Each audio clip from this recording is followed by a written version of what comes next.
do livro de Gênesis, livro de Êxodo, Levítico, Números e Deuteronômio. E em todos eles nós vamos ver Cristo, todos eles apontando para a pessoa de Cristo. Quem veio de manhã já viu um pouquinho, eu dei uma incrementada aqui agora à tarde, e nós vamos aprender então, e para você, você ter mais curiosidade de aprender. Talvez até se nós fizéssemos aqui isso por Gênesis, capítulo por capítulo, versículo por versículo, nós ia terminar lá para setembro, mais ou menos. A Lagoinha Pedreira, que é a nossa irmã, eles começaram no meio do ano passado expondo Gênesis, e hoje, na quarta-feira que vem, eles vão entrar no capítulo 39 de Gênesis ainda. Falta ainda mais 10 capítulos indo pela frente. E aos domingos eles estão expondo Atos dos Apóstolos. Logo eles também estão concluindo Atos. Por que é bom nós fazermos isso? Porque é a partir disso que a igreja vai sendo doutrinada, vai sendo ensinada, né? Como nós já vimos várias séries nossas que está lá no nosso canal do YouTube, os encontros com Jesus, o 7 Eu Sou. Então nós já vimos vários aqui, as epístolas de Pedro, de João, as cartas das 7 igrejas do Apocalipse, e assim por diante.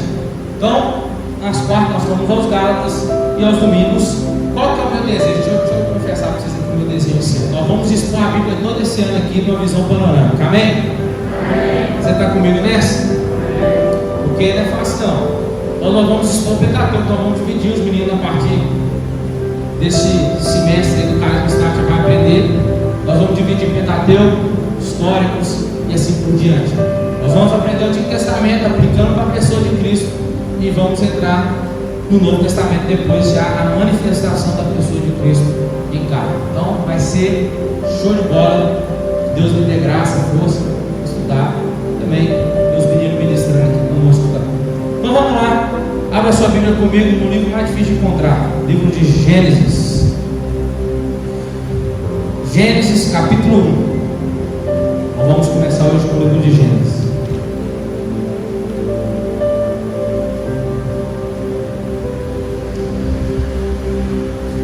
Quem encontrou? Bom demais, hein? Vamos lá. No princípio criou Deus os céus e a terra. Só terra. Você deixa a Bíblia aberta. Então vamos lá. O Antigo Testamento, nos termos do cristianismo, ele é o mais negligenciado do que o Novo. Por que não dizer pelos críticos da Bíblia, um dos livros mais criticados do Antigo Testamento é o livro de Gênesis. Primeiro, porque os leitores não conseguem entender claramente a mensagem ali que Deus, através da pessoa de Moisés, do Pentateuco, quis expor. O Antigo Testamento, o pano de fundo histórico com base no qual somos capazes de compreender o Novo como isso, torna-se tão, podemos dizer, o Antigo Testamento ele se torna tão claro para nós quando nós lemos o Novo. Só o Novo contém mais de 600 referências ou alusões do Antigo Testamento. O Antigo Testamento traz o relato de acontecimentos naturais, guiado pelas sobrenaturais, pelas obras sobrenaturais de Deus, e a elas estão relacionadas. E só pode ele ser interpretado de uma forma adequada quando em suas páginas são reconhecidas o natural e o sobrenatural de Deus. Os 5 livros do Pentateuco, os 5 rolos, foram escritos com uma unidade ininterrupta. O que é isso? É uma consequência histórica em cada livro, começa aqui, o outro termina aqui. Não é uma história sem pé e sem cabeça, que tem um começo, mas não tem fim. Não, Deus fez questão de nos ensinar através disso. Deus ele é muito coerente com tudo aquilo que ele ensina, e tudo aquilo que ele ensina ele tem um começo, tem um meio, tem um fim. É por isso que ele diz: eu sou o começo, mas eu também sou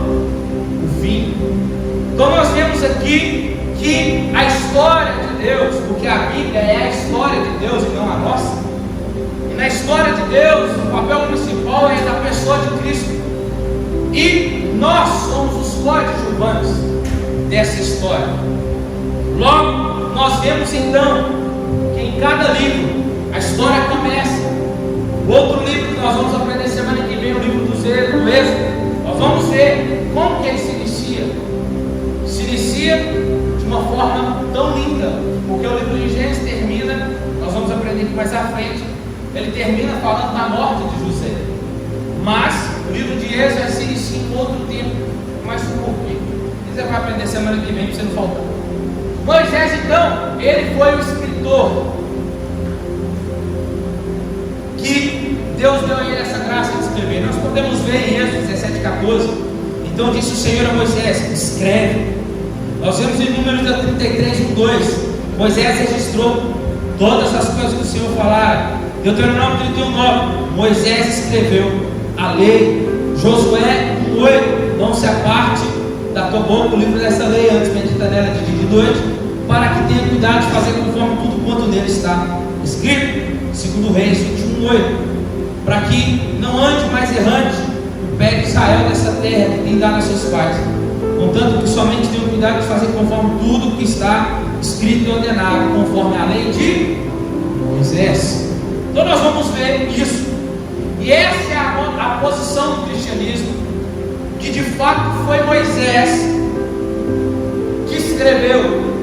E assim também deve ser a nossa, ou melhor, o nosso posicionamento quanto este, que tem várias linhas teológicas, que às vezes vão dizer que não foi Moisés.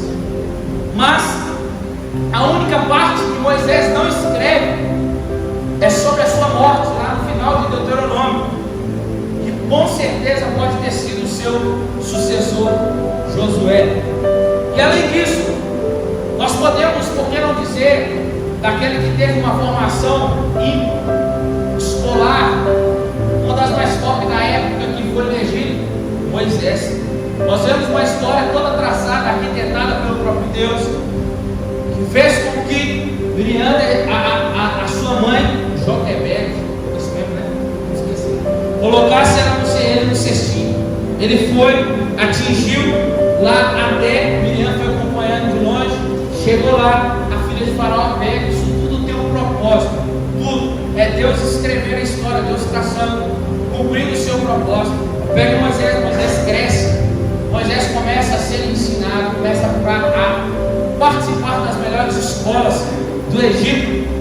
Então, de fato, Moisés era o único capaz de ser o escritor desse livro. Moisés então escreve esses livros, e quando Moisés estava na peregrinação, Moisés vai escrever esses livros quando ele estava na peregrinação com o povo de Israel no deserto, mais ou menos ali 40 anos andando no deserto, em das suas viagens, aonde Deus foi se revelando ao povo de Israel. E nós temos convicção que o livro de Deuteronômio ele foi escrito perto da entrada da terra prometida.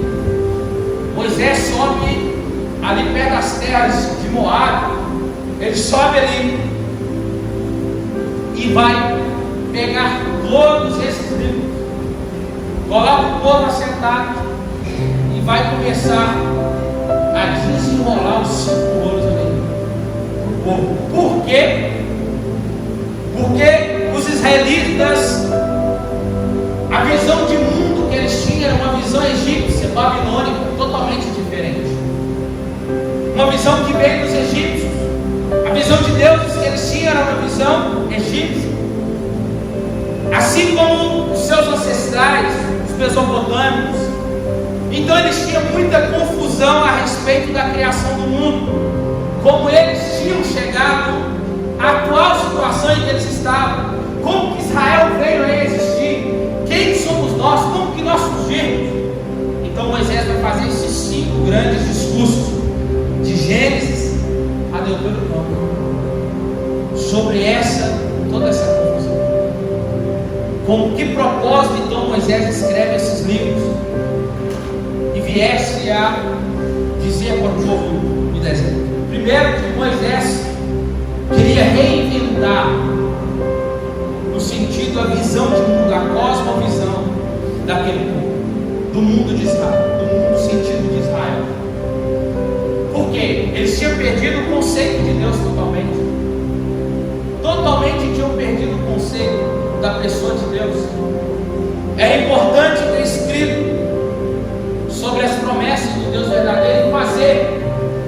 Quando Moisés vai falar para eles, Moisés quer lembrar a eles as promessas de Deus, quem eram eles de fato. Segundo, reorientar os povos, o povo sobre as leis que Deus criou e as suas origens. Terceiro, a pergunta era: beleza, eles poderiam dizer: Moisés, você está tirou nós do Egito, pode trazer para uma terra, quem sabe, mas nós estamos indo, peregrinando no deserto. E a pergunta é: nós estamos indo para uma terra que tem 7 nações lá, e nós vamos ter que destruir elas para poder tomar posse dessa terra. Qual que é a base para nós fazer tudo isso? A resposta é: Moisés está querendo mostrar, principalmente no livro de Gênesis, que foi Deus que criou a terra, então Ele dá a quem Ele quer. Amém? Então Ele dá a quem Ele quer, e Ele pode fazer da terra o que Ele quiser. E é por isso que Ele está dando, Moisés, é como se Moisés dizendo, é por isso que Ele está dando a vocês o povo escolhido. Amém? Então Moisés, é como se Moisés dizia: eu preciso explicar o real propósito para Israel. E quarto, Moisés queria, falando isso lá para eles, ele queria mostrar a superioridade de Deus em relação aos outros deuses que tinha no Egito. Principal de todos eles, o Deus Sol, que depois eu posso dar um contexto aqui antes, não vou ficar muito tempo, que nasceu a partir de Nimrod. O Deus Sol, ou Ra, né, que nós vamos ver na cultura egípcia. Então Deus, através de Moisés, de toda a base, sobre tudo, e a fé deles, Moisés quer mostrar para ele. É por isso que Moisés vai escrever tudo antes deles. É por isso que Moisés quer escrever tudo antes, e depois quer ensinar tudo para eles antes dele entrar na terra. Porque primeiro ele sabia que ele não ia entrar. Fala, tá? Moisés morreu. Isso está na Bíblia. Então, antes deles entrar na terra, é preciso eles saberem quem eles eram e quem era o Deus deles, que era o único Deus verdadeiro, o Deus de Israel. Então ele não poderia entrar em um lugar ou continuar peregrinando, caminhando, sem ter uma identidade, sem ter convicção de quem eles eram e saber a que Deus eles iriam andar. É por isso que no meio do deserto eles ficaram fazendo aquilo lá. Faz um bezerro aqui, adora outro ali, porque ainda não tinha isso. Era preciso que Moisés viesse a ensinar eles. Isso nós vamos aprender na sua frente. É por isso que sem Gênesis, irmãos, da Bíblia, nós ficaremos perdidos. É por isso que o Gênesis está aqui. E como e por onde Moisés sabia de tudo isso? Ele não estava na criação, ele não estava no Éden. Primeiro, revelação de Deus. Deus de fato revelou para Moisés, porque Moisés é o único na Bíblia que aparece com quem Deus fala face a face, a qual Deus chama ele de amigo. Então, primeira coisa, Deus revelou. Segundo, as tradições orais. Isso aqui é muito lindo, porque os filhos foram passando para os outros filhos até chegar a Moisés. Foram passando, e graças a Deus que esse telefone sem fio não deu certo, né? Graças a Deus. Foi chegando de um para o outro, desde Adão, desde Eva, e foi indo para um contando para o outro até chegar a Moisés. E quem faz sustentar tudo isso? Deus. É o próprio Deus. Se a Bíblia está em nossas mãos hoje, é porque é o próprio Deus que sustentou ela até chegar. Terceiro, as fontes escritas. No Pentateuco é citado o livro dos justos. Não sabemos que livro é esse, mas é citado no Pentateuco. E E é verdade que existem sim relatos dos sumérios, que a própria Bíblia vai dizer sobre ele, dos babilônicos e egípcios, sobre como tudo começou. Cada um deles tem uma ideia, e uma ideia principal que eles têm era que a terra era sem forma e vazia e habitável, trevas. E eles diziam, os relatos das tradições deles dizem que e os deuses brigavam entre si. Quando, se você for ler algum desses relatos, você vai ver que tudo isso aponta para as Escrituras, que é onde explica de fato para nós o que é. Então, Moisés era um cara versado no conhecimento das visões do mundo, e Moisés tinha acesso a tudo isso, porque ele estudou. Mas nós temos de fato o relato verdadeiro, desde a descendência de Sete. Deus veio preservando de Noé até Moisés, que serve de base para nós hoje. Então, por meio de Moisés, Deus revelou a si mesmo, assim como suas obras anteriores, a história familiar de Israel e o seu papel, plano para com Israel, para a redenção da humanidade. Então, o Pentateuco é a fundação para todo o restante das Escrituras. Por muitos anos, o Pentateuco era a lei para Israel, ou a Torá. Os israelitas deveriam meditar na lei e ensinar aos seus filhos e ler publicamente, todos os dias, porque não falar de chamar Israel, Deuteronômio 6,4. O povo deveria reunir para ler a lei, aprender sobre o Senhor para temê-lo, temer a Deus a fim de corretamente ter a motivação, a obediência, a obedecer e fazer as boas obras. Os sacerdotes eram incumbidos de ensinar as leis para a família e os pais instruir os seus filhos. É por isso que nós vamos ver no livro de Esdras, ele que? Lendo a lei para todo o povo, depois da reconstrução de Jerusalém. Isso é lindo. Isso traz um ensino para nós, que nós precisamos fazer isso ainda nos dias de hoje. Precisamos reunir para ler, para aprender sobre as Escrituras, aprender sobre o Senhor, não para se enriquecer em conhecimento, mas para nos dar mais ainda temor a Ele, temer a Deus a fim de ser corretamente motivado a obedecer e fazer as boas obras e ensinar os nossos filhos. Nós precisamos fazer isso. Então vamos ver que em Gênesis, calma que não abandone, não, segura aí. Hoje, só hoje, eu prometo você, porque esse tem esse contexto todo, na parte da semana também fica mais tranquilo. Eu vou entrar em Gênesis aqui agora. Gênesis então ajudou Israel a entender a origem e a natureza da criação, o trabalho humano, o pecado, o casamento, o homicídio, a morte, a bigamia, os idiomas, as culturas. Foi a partir de Gênesis. Em Êxodo, Israel encontra de fato com o Deus de seus pais e é conduzido pelo Egito até a terra prometida. Em Levítico, estou doido para chegar em Levítico. Em Levítico, ele realça o cuidado meticuloso que o povo e os sacerdotes deveriam ter de como se aproximar diante de Deus para cultuar. Em Números e Deuteronômio se concentram então a jornada e a preparação para a terra prometida. Então o Pentateuco trata de muitas questões pertinentes ao relacionamento de Israel para com o seu Deus, e tem muito a nos ensinar. Então vamos lá. Apesar do nome ser Gênesis, que significa o começo, e de sua localização, né, para ser o primeiro livro da Bíblia, Gênesis não é o começo de tudo. Nós acabamos de ler Gênesis 1. No princípio criou Deus.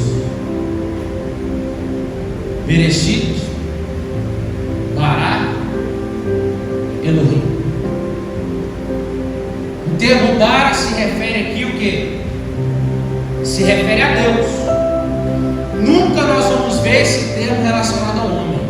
O que significa esse termo? Que Deus cria do nada. Deus não precisa de matérias para criar. Ele criou tudo. Ele cria a partir do nada. Criou pela sua palavra. Elohim, quando diz Deus, Elohim, aqui o sentido é aquele que é poderoso. Ele é aquele que fez tudo do nada. Moisés aqui, ele não fala e nem inicia falando sobre o início de Deus. Ele já inicia apresentando Deus. Mas afinal, uma coisa que nós precisamos entender é que Deus não age de forma arbitrária. E o fato de ser criado algo indica que Ele já tinha em mente um propósito para o que Ele queria criar. Deus já tinha um objetivo ao criar, Ele tinha um algo. Porque no princípio, se está dizendo assim, tem um princípio, é porque tem um fim. Deus já criou para um propósito. Então, no princípio. Então, se tem um princípio, é porque já tem um fim determinado. Deus, então, Ele é um Deus pessoal. Esse Deus, Ele é todo poderoso, que criou os céus e a terra. E os céus e a terra mostram a realidade de tudo aquilo que Ele fez. E melhor, que Ele existe. O que você vê e o que você não vê, foi Deus que fez. Colossenses 1. Todas as coisas foram criadas por Ele, por intermédio dEle. Tudo foi feito por Ele e para Ele. Nada do que foi feito se fez. As coisas invisíveis, visíveis, sejam tronos, seja o principado, tudo foi criado para Ele. Então, qual que era a situação de Gênesis 1? O que ela nos ensina sobre Deus e sobre nós mesmos? É que Deus existiu em uma glória sublime. Deus é eterno. Ele não tem começo e nem fim. Assim Ele é totalmente autossuficiente. Não precisa de nada além, mesmo para existir e nem agir. Um autor chamado Tauser, gosto muito dele, ele diz assim: Deus tem uma relação voluntária com tudo que Ele criou, mas não tem uma relação necessária com coisa alguma além dele próprio. O que ele está dizendo aqui? Que Deus não precisa de nada. É um Deus que é transcendente, que está acima de todas as coisas, mas é um Deus de forma voluntária que se relaciona com a sua criação e cuida dela. Mas Ele não depende da criação e nem daquilo de tudo que Ele criou para ser quem Ele é. Ele é igual. Amém? Então, se nós quisermos confundir a nossa cabeça, é nós meditarmos sobre o que é eterno. É algo que não tem começo nem fim. Porque sendo nós criados ao tempo, e nós concentramos nas coisas passageiras ao nosso redor. No princípio criou Deus. Deus é infinito. Nós somos finitos. E Deus não possui qualquer limitação de tempo ou espaço. Ele é perfeito e não tem como melhorar. Por ser imutável, Ele não sofre nenhuma alteração. Marca do jornal da gente agrícola. Deus, o tempo não altera quem Ele é. Daqui a pouco os cabelos brancos vão surgir na aleluia. Eu espero eles aqui. Alguns dizem que vão ficar careca. Imagina assim. Mas Deus começou tudo, irmãos. A Bíblia não tem um início, um argumento preciso em favor da existência de Deus. Uma coisa ali que a Bíblia não quer provar: Deus existe. Mas a nossa existência depende dele.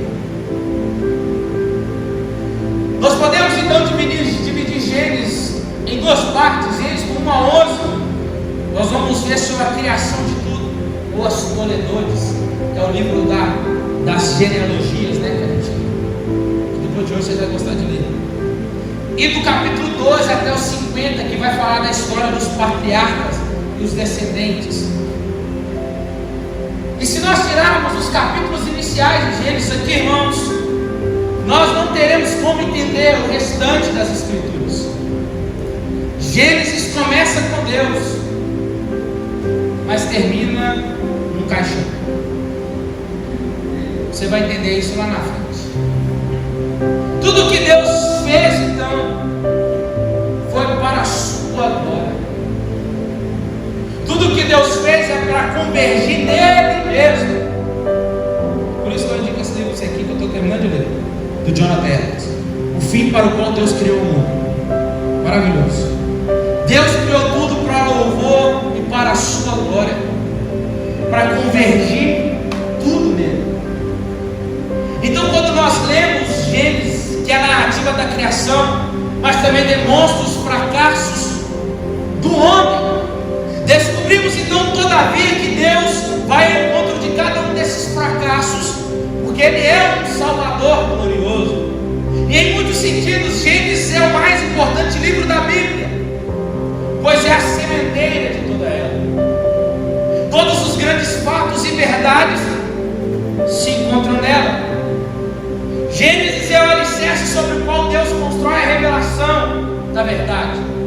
E neste livro de princípios, Deus revelou a si mesmo, assim como revelou aos filhos de Israel uma nova forma de ver o mundo, uma forma que Ele tem.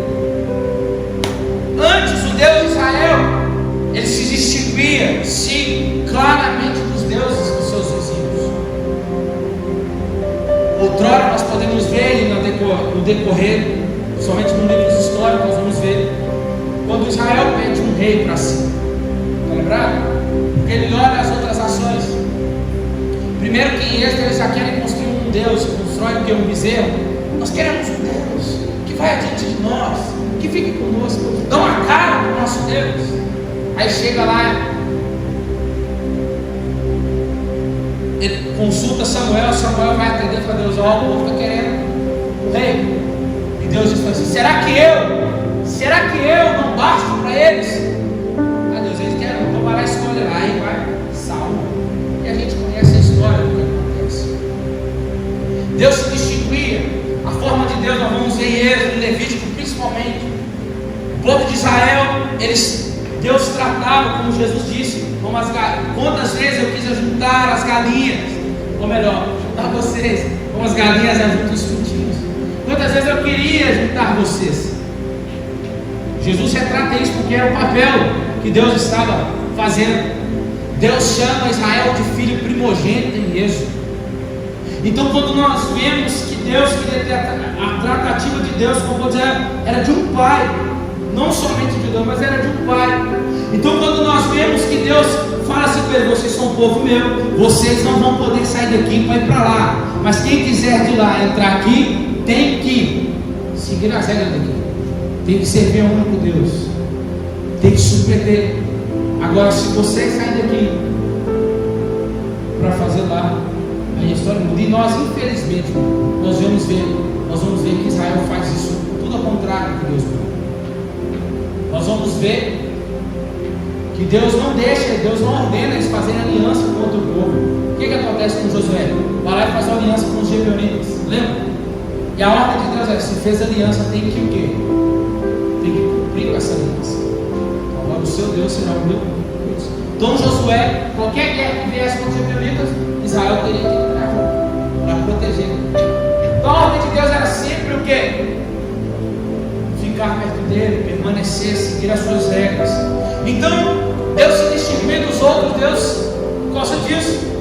E nós vemos em Gênesis, são revelados os seguintes fundamentos teológicos: Deus Pai, Deus Filho, Deus Espírito Santo. O ser humano, o pecado, a redenção, a aliança, a promessa, Satanás, os anjos, o reino, a revelação de Israel, a bênção e o juízo. Então vamos lá, a criação, capítulo 1 e capítulo 2. Ao levantar-se então ouve-se uma voz, e a voz de Deus, pois no princípio Deus estava lá. Ele falou pela sua palavra e os mundos se formaram. Hebreus 23, pela fé entendemos que os mundos foram criados pela palavra de Deus, de modo que o visível não foi feito daquilo que se vê. Deus criou o universo para a sua glória, depois criou o homem à sua imagem, a qual o homem teria que ter comunhão com ele. Não, Deus não criou o homem porque ele queria ter comunhão, porque lembra, Deus não precisa de nada, Deus não precisa de comunhão, mas nós precisamos. Deus nos criou para termos comunhão com ele, porque Deus já era feliz em comunhão. Chama comunhão trinitária. Deus era feliz com ele, o Espírito e o Filho.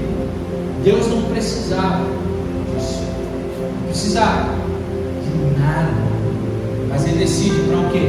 Para derramar o seu amor, para que estes que ele criou viessem o quê?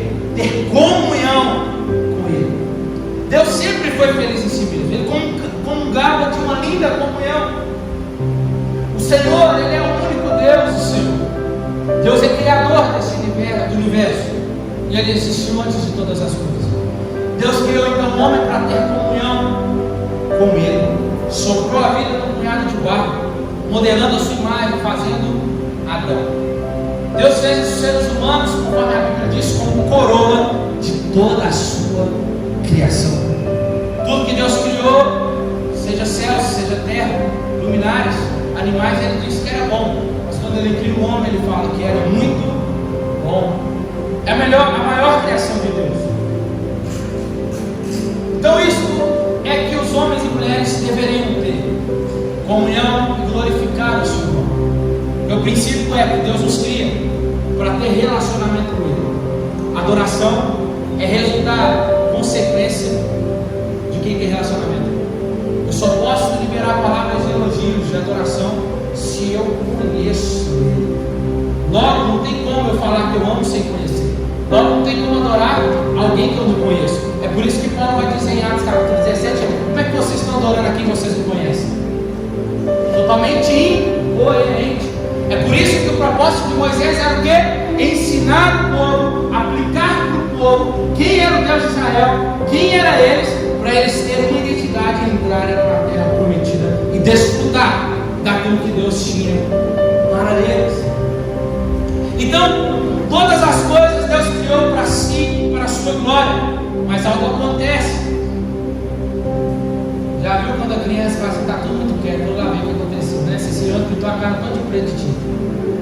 Sobrou para mim que lá e saiu, eu fui lá para dentro, sobrou para mim. Estava tudo bem, mas algo acontece. Eu não quero muito detalhe aqui, não detalhe muito, porque senão perde não, vocês vão ganhar carisma, tá bom? Acontece algo no céu, alguém se rebela contra Deus, Lúcifer.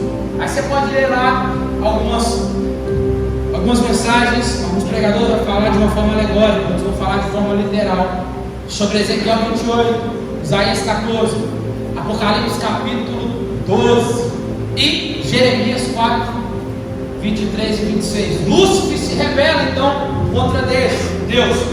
O pecado, a maldade brota do seu coração, desejando ser igual a Deus. Deus então expulsa ele daquele lugar, do lugar santo. Lugar santo mais ou menos, né? Porque tem como pecado no lugar santo. Aí eu depois explico para vocês melhor, porque ele estava no Éden. Ele desce, expulso, chega aqui, está tudo bonitinho, está tudo certo, a criação aconteceu, está acontecendo, e ele já vem de fala. Não tem como nós fazermos a linha do tempo, quando fez isso, depois quando aconteceu isso, não tem como. Mas depois que Deus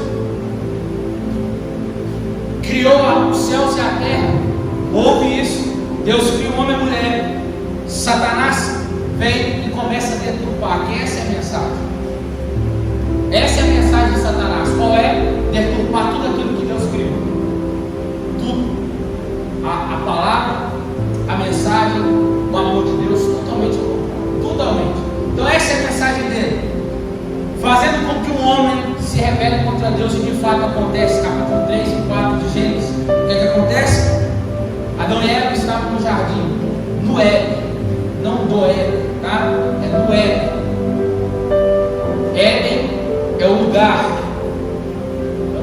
que hoje, precisamente no mapa mundi, está lá no Iraque hoje, tá? É o jardim do Éden, tá? No Éden, você vai entender no capítulo 22 de Apocalipse depois. Satanás então é o autor do pecado, agindo por intermédio da serpente que penetrou, né, usurpou o corpo dela, desempenhou através da maior criação de Deus o papel que ele tem mais importante de fazer, de ser um tentador sutil dos seres humanos. E por meio dele o homem duvida, então começa a duvidar da palavra de Deus, até mesmo da sua autoridade e bondade. Então eles cedem à tentação, e o pecado então entra de fato agora na humanidade. O mundo todo, não só os seres humanos. É por isso que uma das doutrinas da graça é a depravação total. O homem não foi depravado só em parte, o homem foi depravado totalmente. Toda a criação sofreu, foi afetada com a queda do homem. Tudo. Os abrolhos começaram a surgir, os espinhos, tudo começou a aparecer. Imagina a rosa sem espinho. Ali começou a acontecer tudo isso por causa da queda. E quando nós vemos aqui que Deus vai fazer agora, lembra que eu falei que ia começar a ver Jesus aqui? Vamos lá. Nós começamos a ver agora Cristo, gente, porque Deus já desce do jardim e já grita: Adão, onde estás? Primeiro é porque Deus não sabia que ele estava. Claro que Deus sabia onde ele estava, mas algo foi quebrado. O que foi quebrado? O relacionamento com Deus foi quebrado. Quando Deus chega, quando Deus está dizendo: Adão, eu não te sinto mais em mim, eu não te vejo mais. Algo foi quebrado, o relacionamento foi quebrado. Deus chega, vai para o jardim. Quando chega para eles, eles estão com folhas de figueira, e Deus diz para eles: o que é isso? Folha de figueira na Bíblia é justiça própria, é aquilo que nós fazemos para justificar o nosso erro. Estamos escondendo, mas como é que vocês sabem que estava mundo? Algo começou a acontecer, e a Bíblia diz: o que a Bíblia diz? Deus primeiro começa a punir, Deus começa a dar consequência para ele do que aconteceu. Mulher, a partir de hoje, você tirar as dores, multiplicarei os dores do parto. É um mistério aí quando eu falo. Multiplicarei as dores do parto. Homem, você vai agora vai ter que suar para ganhar no trabalho que você vai fazer. E você, serpente, a partir de hoje colocarei inimizade entre ti e a mulher. Mas tem um mistério aqui, Gênesis 3,15 é chamado de pró-evangelho. O evangelho pregado, é a primeira vez que o evangelho é anunciado no Antigo Testamento, é em Gênesis 3,15. E porém inimizade entre ti e a mulher, entre você e a sua descendência e o seu descendente. Olha o que ele diz: este lhe ferirá a cabeça e tu lhe ferirás o calcanhar. Está falando de alguém aqui, está apontando para alguém. É próprio evangelho, é a partir daqui que surgiu os outros, a pregação de fato do evangelho. Sabe o que aqui Deus faz depois? Terminei. Deus vai fazer uma coisa, versículo 21 do capítulo 3. Fez o Senhor então Deus vestimenta de peles de animal para Adão e sua mulher, e os cobriu. Escuta aqui. Deus, o evangelho sendo anunciado, o que ia acontecer no Novo Testamento. Deus fez de peles de animal. Então de fato Deus matou um animal. Um inocente já começa morrendo pelo culpado. Deus matou um animal. Podemos talvez conjecturar, pensar que pode ser um cordeiro, por que não? Pode ser que seja uma ovelha, por que não? Podemos pensar. Deus mata aquele animal inocente e cobre Adão e Eva. A palavra cobrir do hebraico aqui é perdoar. Deus já estava perdoando Adão e Eva. A consequência fica: vão colher e ainda vão ser expulsos do jardim. Mas a mensagem do Evangelho, Cristo já começou a ser anunciado aqui. A pessoa de Jesus começou a aparecer. Aquele que havia de remir os homens do pecado.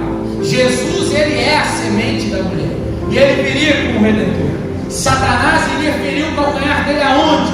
Na cruz, na morte do Calvário. Que daria a ele o resgate dos nossos pecados. Porém, Cristo, na ressurreição, esmagaria a serpente debaixo dos seus pés. É o que está dizendo para nós aqui. Cristo lançaria um pouco mortal ao adversário e destruiria sua obra. Ele ainda é o nosso inimigo, mas ele é derrotado.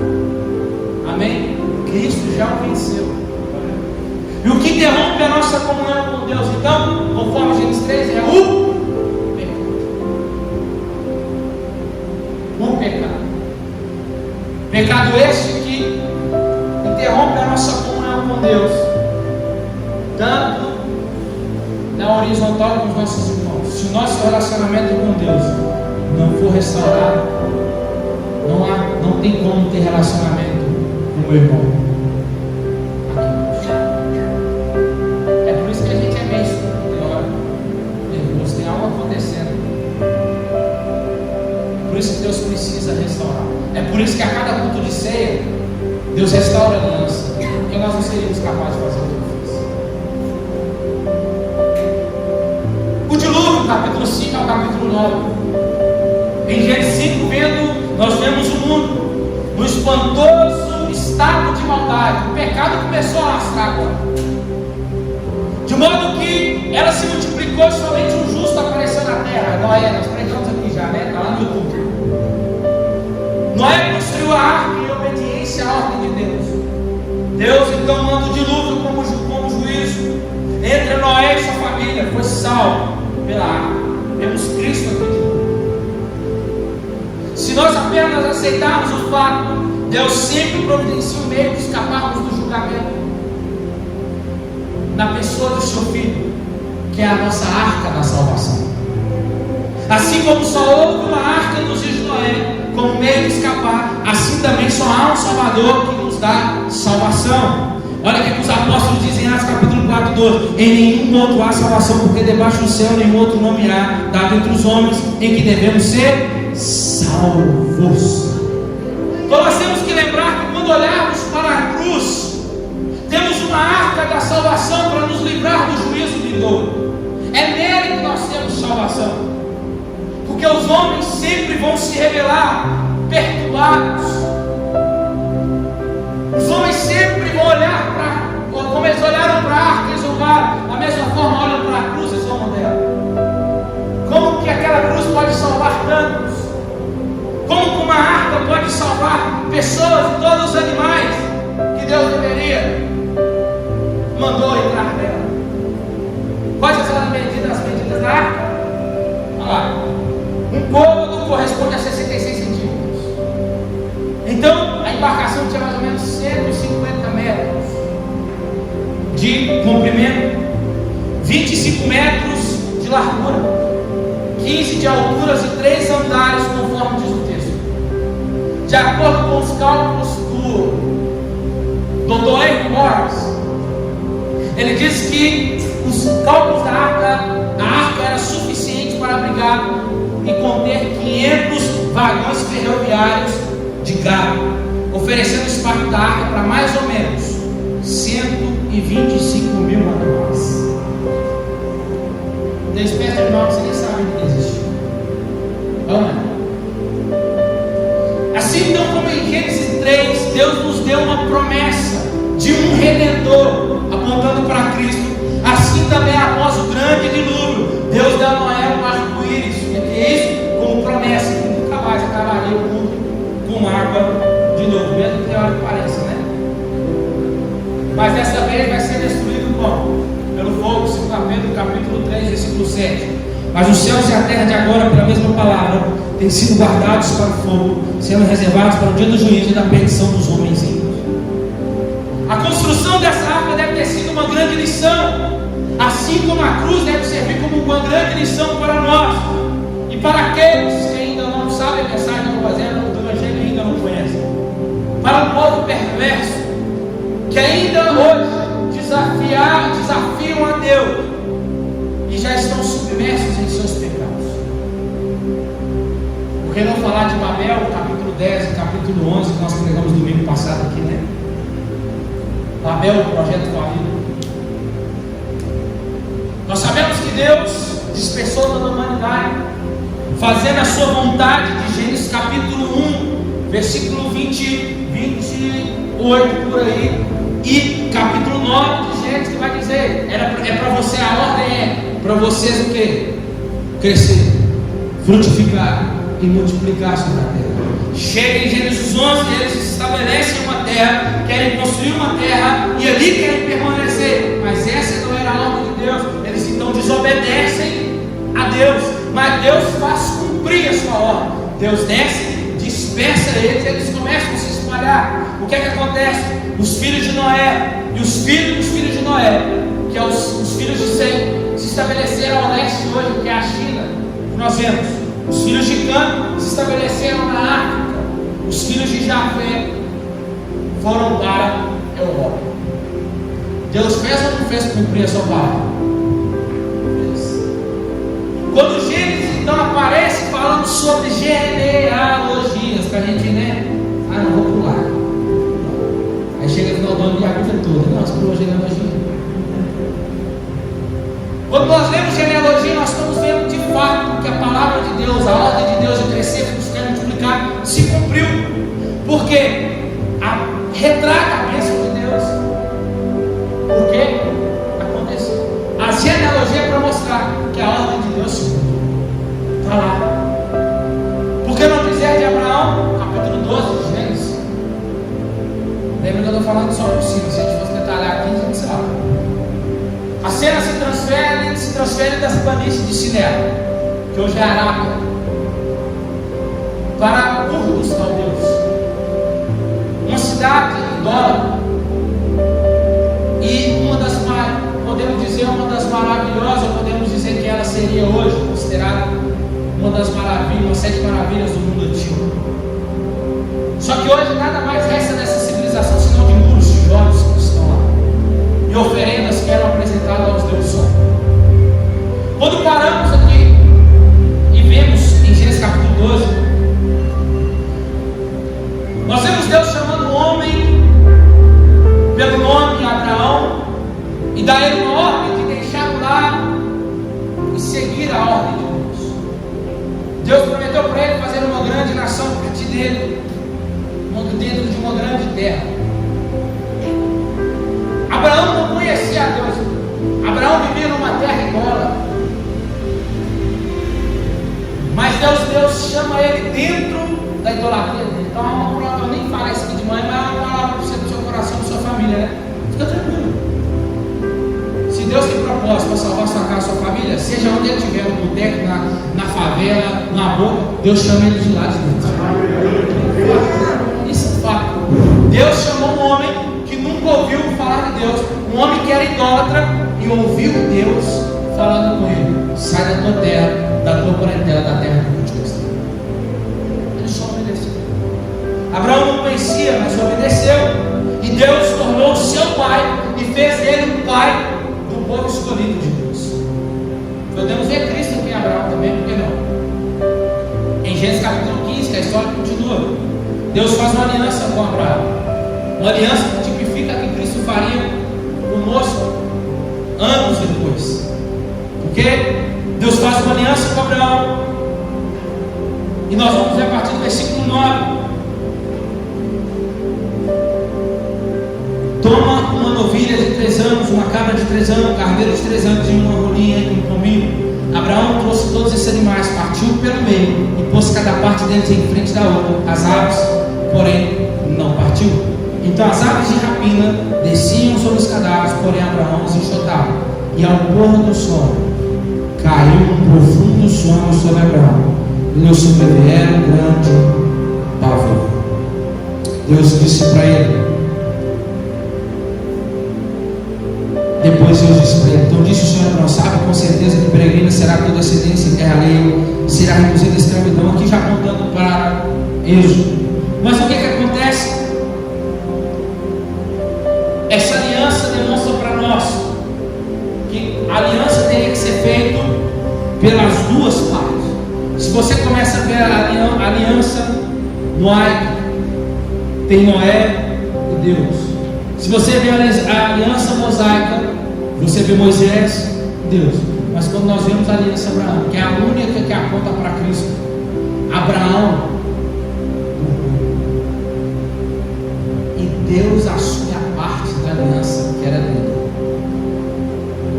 dizendo para ele agora que é ele que estará agora. Isso aí você pode ler toda a história até o capítulo aqui até o capítulo 17, onde Deus vai falar novamente com Abraão.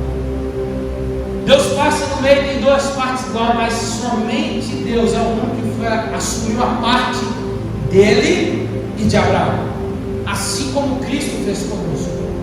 O que Cristo fez conosco na cruz? Nós não seríamos capazes. Cristo foi no nosso lugar, assumiu a nossa parte, fez tudo. Deus depois renova a aliança com Isaac, com Jacó, que sucedeu seu pai na aliança. Seu nome foi mudado para Israel, que quer dizer príncipe, ou o meu povo escolhido, a qual se originou o nome Israel. Irmãos, é tão lindo quando nós vemos Cristo de uma forma teofânica aparecendo. É por isso que a Bíblia ela é cristocêntrica.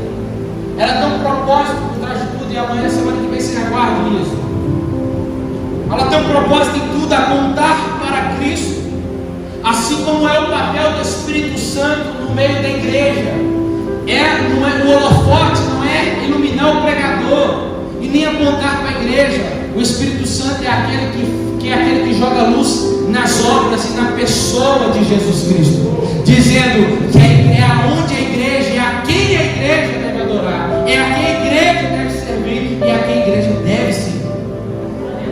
O Espírito está dizendo assim: tudo que foi feito ao contrário, pregação antropocêntrica, louvores antropocêntricos, culto antropocêntricos, está dizendo tudo ao contrário do que Deus mandou fazer.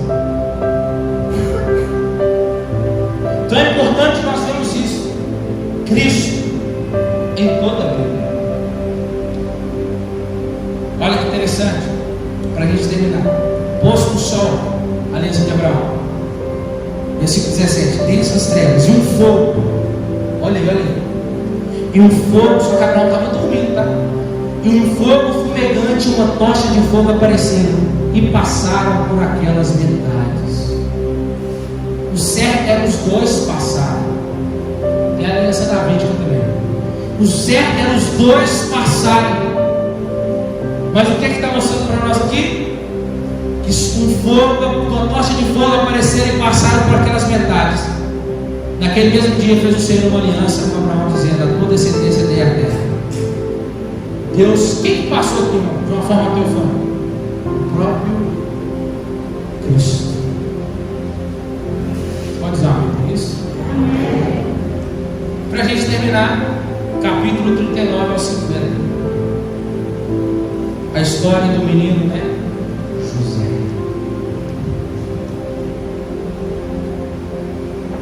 Como eu sei que vocês leem Bíblia, vocês ficam sentindo um recorde, povo lindo. Vamos por. A cena final do livro de Gênesis desenrola-se no Egito. Deus permite que José fosse vendido. Faz parte do propósito. Seus irmãos invejosos vendem ele. Mas tudo era propósito de Deus para que eles viessem seguir até o Egito. O que aconteceu na terra deles? Houve uma grande fome. Vamos subir para o Egito. Lá deve ter pão. Sobem eles. José havia já sido exaltado ao posto de governador. Por isso os irmãos foram regiamente acolhidos por José. Tem tanta coisa boa nesse texto, eu não posso falar tudo. Podemos ver Cristo na pessoa de José. José é um dos caras do Antigo Testamento muito inteligentes, é o que mais tipifica a pessoa de Jesus. Mais. Assim como José foi vendido pelos irmãos, Jesus também foi entregue pelos seus. A reação dos irmãos de José reflete a mesma reação dos pecadores nos dias de Jesus. A mesma. deles entregou. Aquele que era chamado por eles o sonhador, era o único que poderia salvar eles da fome. Só que eles ainda não sabiam, mas era que era Jesus. Mas era o único que poderia salvar eles dessa fome que se instaurou.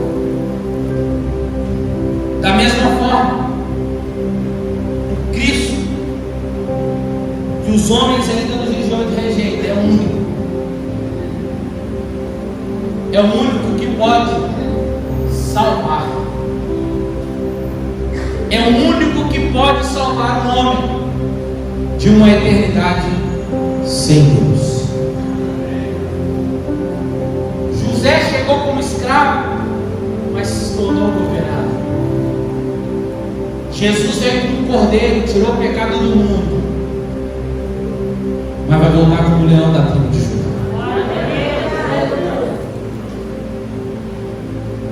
E tem uma promessa aqui, de novo, em Gênesis, apontando para Jesus. Gênesis capítulo 49, olha lá, versículo 10. Isso é lindo, isso é lindo. O que aconteceria com Cristo que iria redimir a humanidade? Versículo 10.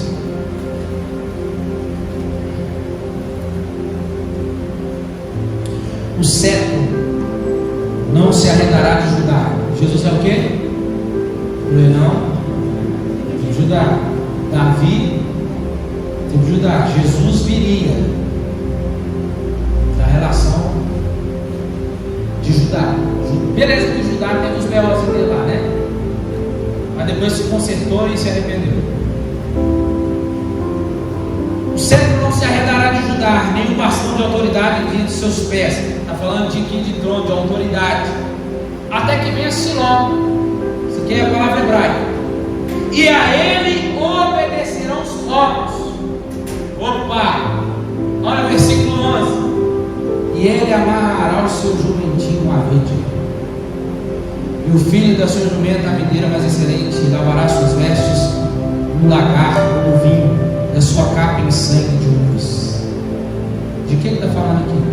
Aqui está falando de duas situações: a situação de Jesus quando ele entra para dentro de Jerusalém, e sobre quando ele vai voltar para reinar. Ele virá, ele veio, amarrou o jumentinho para Jerusalém, mas as suas vestes são lavadas no vinho, mas a sua capa está salpicada de sangue. Apocalipse diz que as vestes deles ficarão salpicadas do sangue dos seus inimigos. Ele veio, está apontando aqui, ele veio para morrer, mas está dizendo, ele também vai voltar agora para reinar, a qual todos os povos terão que obedecer. Autoridade. Lembra que eu disse que Gênesis começa com Deus e termina no caixão, com a palavra caixão? Olha lá. Assim morreu José com a idade de 110 anos, e depois que o embalsamaram, puseram num caixão no Egito. É para nos mostrar uma coisa aqui, que a morte marca a entrada do pecado no mundo. O salário do pecado é a... Mas que o povo, para mostrar uma coisa também, que o povo precisava de um salvador depois da queda. Não tinha como o povo se restabelecer. Não é que Deus, em algumas linhas teológicas, que aparenta que Deus levantou, Deus criou Adão e Eva e não deu certo. Vamos ver agora com Noé. Aí Noé, que era o único justo, depois peca, não deu certo, vamos para o próximo. Abraão, mentiroso, não, também não deu certo. Não. Essa é uma ideia de algumas linhas teológicas que mostram que Deus é o primeiro, que Deus não tem plano B. Plano B é para quem? É para quando o plano A não funciona. Então não é a ideia que Deus errou. Deus não erra, ele tem um plano, um único plano, antes da fundação do mundo. E ele faz estabelecer, ele pode acabar. Nós vemos Deus se revelando em alianças. Fica muito mais bonito. Tempos e tempos, cada um para cada tempo.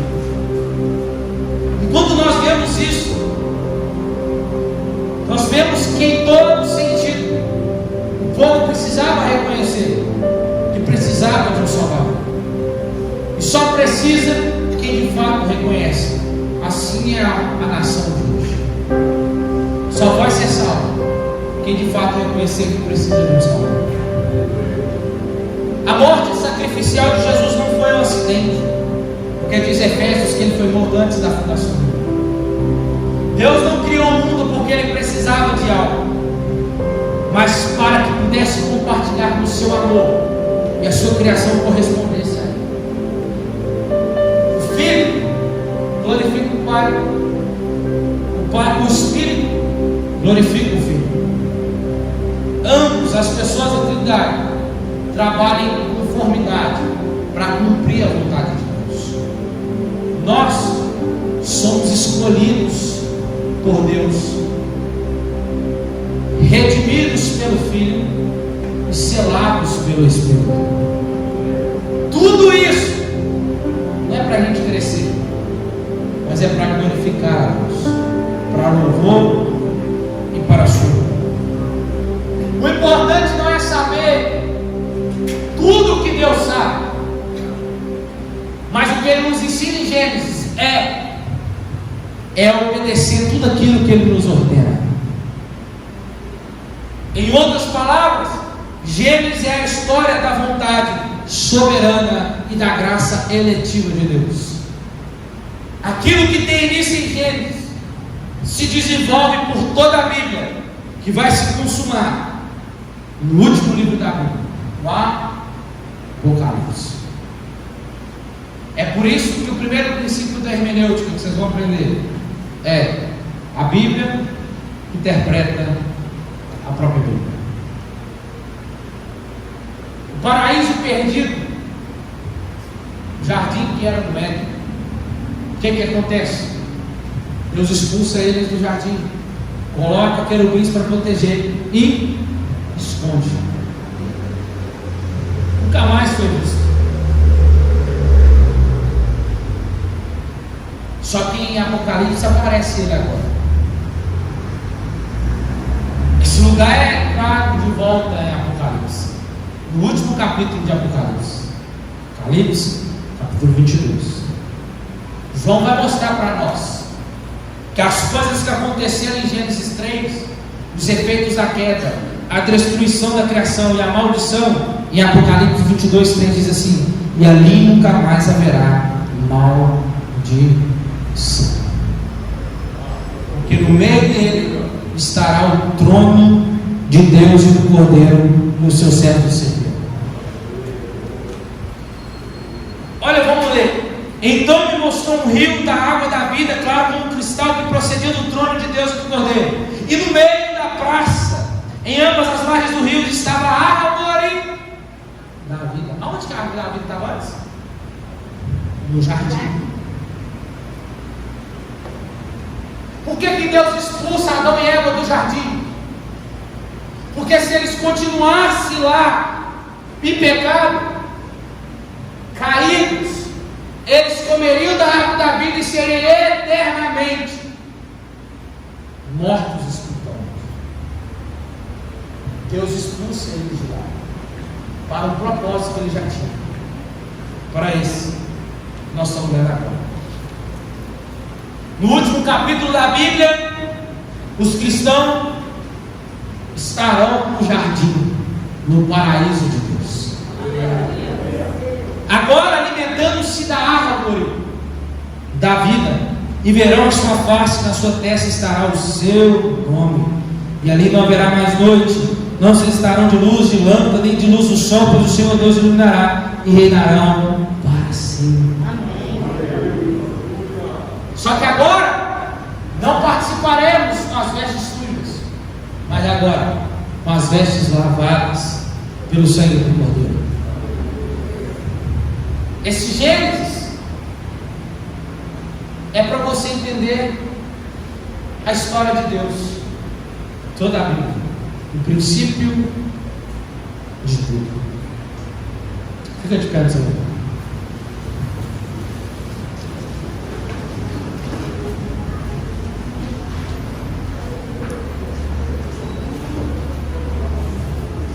Tudo começa com Deus, tudo se converge em Deus, e tudo terminará com Deus. O seu propósito é esse. Assim como não há vida para o peixe fora da água, assim também não há vida para você fora de Deus. Você foi criado a partir dele, você foi criado para ele, para futuramente ter uma plena comunhão com ele. Porque diz o apóstolo João que ainda nós o conhecemos em parte, mas chegará o dia que conheceremos ele em plenitude, como ele é. Feche seus olhos.